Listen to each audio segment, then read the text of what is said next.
All right, guys. So composition, it's taking pictures versus making pictures. Okay. So what I'm looking for here when I talk about composition is the process of selecting and arranging the elements of a photograph to achieve a desired effect. So we're talking about the things that go into the photo that make it a work of art, okay? Because there's a difference between just going around and just taking pictures and then really thinking about the elements and the placing of the things that are in your pictures.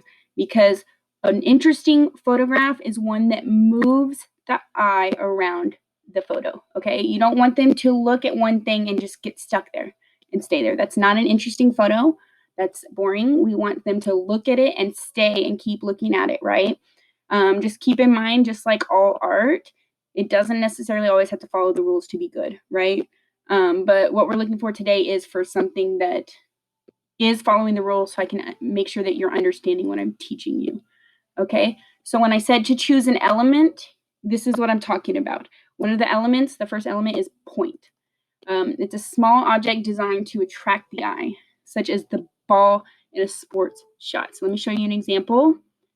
Right here, your eye should have immediately gone to that little ball. That's how you know that that's a point. It's something usually small that attracts the attention of the eye, and you immediately go to it, and you kind of stay there for a second before you start looking around the page. So when I said pick an element, if you chose point, it would be something like this, okay? Your eye immediately goes to it. It's interesting, it's different, it stands out from the rest of the photo, okay? A line is like a point, except it causes your eye to move, right? So a point draws your eye straight to one spot.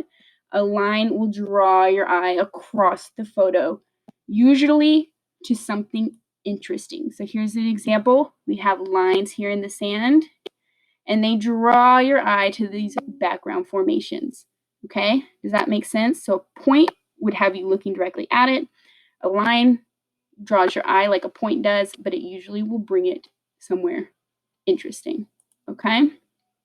A shape or pattern consisting of repeating shapes can establish a rhythm that moves the eye through the frame. So here's an example. It's a zebra.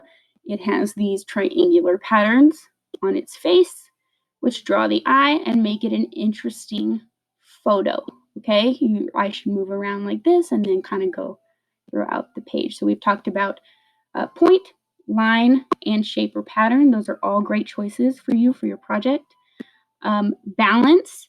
Now we have formal balance, which is when a photo, basically if you cut it in half, it would look almost exactly the same on each side. That is formal balance, okay? Informal balance is a little bit harder to understand, so I'm gonna take a little longer to explain it.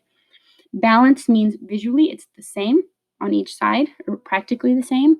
Informal balance does not have to be the same at all. You can have completely different things going on each side. So we're talking about visual weight here. This is how you know this is the trick.